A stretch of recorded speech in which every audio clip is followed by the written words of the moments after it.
obviously those who supported you will obviously get seats. Yeah.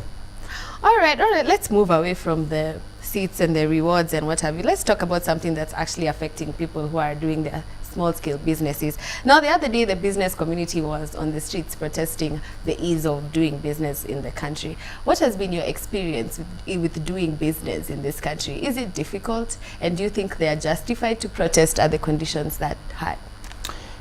First of all, I think they're justified to protest. As a human rights lawyer, my aspect is, according to Article 37, everyone has the right to picket and present petitions and to demonstrate peacefully, of course. So the protest that happened, first of all, was funny and interesting because those who protested were part of the so-called business community, and therefore it was a bit interesting to see them protest against the same government that they actually pushed for to be in power. But then in terms of doing business, my view is business has become very difficult, especially for young people. Look at Nairobi City Council itself. There has been an increase in terms of the amount of taxes that people pay to start business. The business permits have become very expensive for young people to do, and therefore what most young people have shifted to is doing business on social media, but then you lose the aspect of approachability and being very competent. So in my view, it's become very difficult.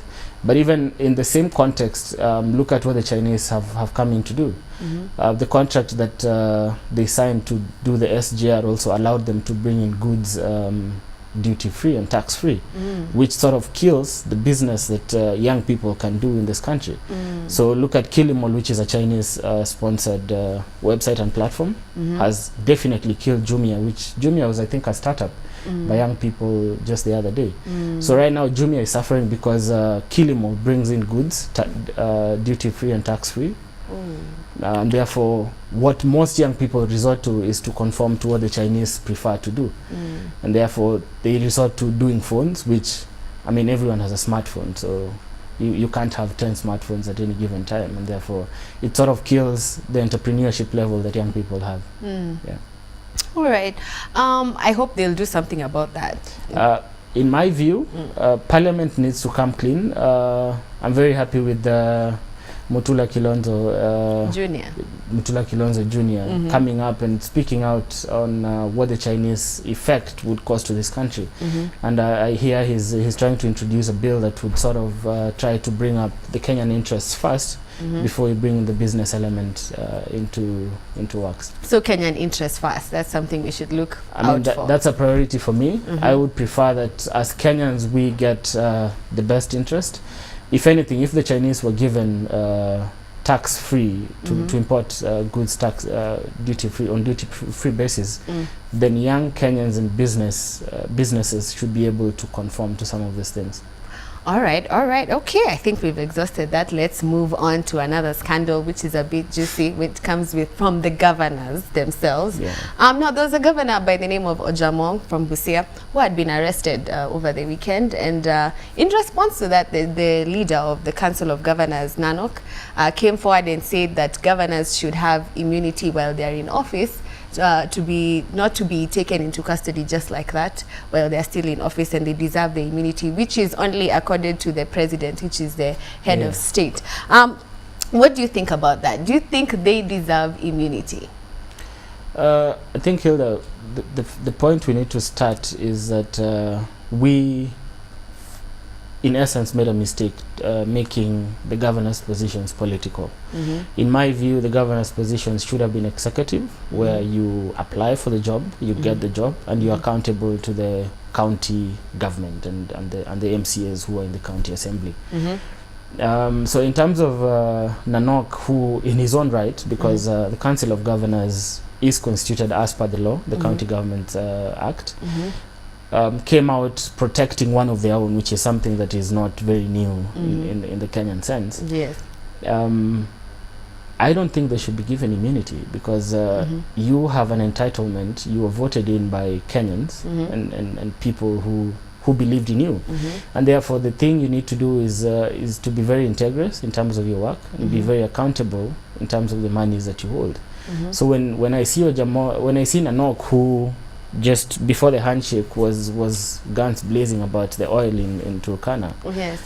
When I see him speak out on governors having immunity from the DPP and the sorts, it beats logic, because how else would we hold you accountable if you're immune? One of them also mentioned that devolution would suffer as a result of governors being vulnerable to arrest. I think devolution, we need to go back to the essence of devolution and why it came into context. And in my view, I think devolution was created to be for the people and not for the governors, and therefore the context and the idea of devolution suffering because the governors are not immune is crazy and preposterous, because if we, the people who devolution was created for, do not feel that a governor is performing, then we need to hold them accountable. That's true. Yeah. All right. Since now we are about holding people accountable, the government had recently, through PS Belio Kipsang, suggested that all schools in Kenya should have the same school uniform, and one local textile industry known as Rivertex in Eldoret should be the one to do that work. How do you feel about this? Do you think most Kenyans are saying that this is a looming scandal and maybe there's some tenders people are looking for? But let me just hear from a lawyer. What do you think? Well, I am part of the Kenyans who are thinking that it's a looming scandal. And to be very honest, if you think of it, what is the essence of having school uniforms? I mean, me and you went to schools, and our identity actually was uniforms. So in the context of the looming crisis about students banning dormitories and whatnot, which is an actually bigger scandal than the school uniform issue, uniforms create an identity. That's one. Number two, they also create a level of importance for a student. So if I conform to a particular school and put on the uniforms, then it means I agree to what the school decides for and on my behalf. So in terms of the Ministry of Education trying to make sure that everyone puts on the same uniform, how would you identify what not? How would you identify who is in a particular school and who is not? Now, I was in Moi University, and Rivertex is part of Moi University, so I'm happy that they've gotten a tender. But in the same context, I don't think it makes sense for Rivertex. I mean, just as you said earlier, a small, coming business. And I mean, Moi University and Rivertex itself have gotten a lot of interest from the government. Look at the laptops issue, which they got the tender to make and distribute. They were actually part of the team that is trying to distribute the laptops in the country, so which they have failed terribly. So I don't see the essence of sending another contract and tender to Rivertex and Moi University as a whole. What about, you've mentioned that people are banning dormitories, and there's this debate that the government thinks that maybe it's about time we phase out boarding schools. Do you think that could be the issue? To be very honest, I think it's a very deep issue, and what the Cabinet Secretary Amina Mohammed is doing is trying to bury the hatchet, as always. In my view, she needs to institute an inquiry to find out why students are banning schools. I mean, I was a student, and there was a point we wanted to do a demonstration in school. So it is usually very deep. It's not just about boarding schools and books and whatnot. The issue has to be very deep in terms of the students trying to comprehend what is going on in this country. But even in the same context, trying to understand why the syllabus is changing at a very fast rate and what is their place in this country. So that is the problem. The students don't know if they are needed. They don't understand what's going on. What is it? Because most parents, this is youth and politics, by the way, it's about the youth. Most parents are wondering, like, okay, what is not happening here? And why is it only happening in the schools in rural areas and not here in town? What do you think? Well, my view is the schools in the rural areas have been do you think they fear doing marginalized in a very big way, but there's also the fear of doing exams. There's a fear of losing, which I think as a country we need to assess the aspect of accepting defeat in one way or another. But then in the same context, there has been a way that the schools have been so controlled that the students, I mean, we're in the 21st century. We need to also conform to technology, for example, and secondly, to be able to allow students to be themselves. So you find a situation where you conform a student who likes football to classwork. For 8 hours a day. So obviously he or she must find a way to vent out their frustrations, and I mean demonstrations and burning up their dormitories seems to be the easiest way. So you think it's actually them rebelling against the system?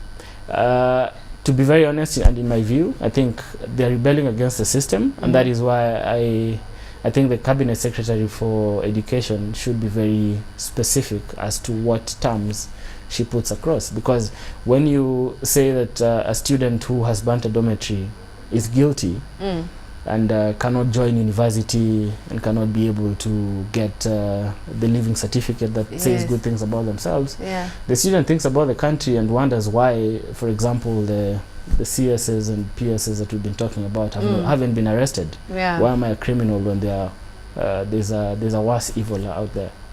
Oh, I see. Interesting. Anyway, it's about that time we conclude this segment. Do you have any parting shots before we go?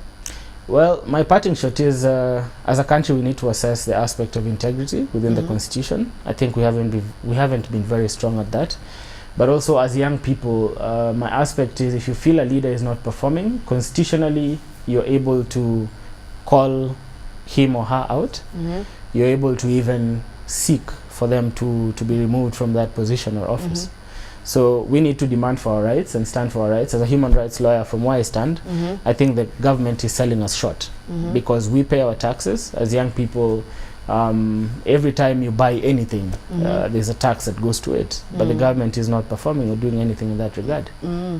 So basically you've said that accountability has to start from the top before it goes down, because now that's why it's spilling over. Because of lack of accountability at the top, there's lack of accountability at the bottom. Yeah, I mean, accountability, when it's not at the top, obviously us as a bottom would not be able to be accountable even for ourselves and even our families.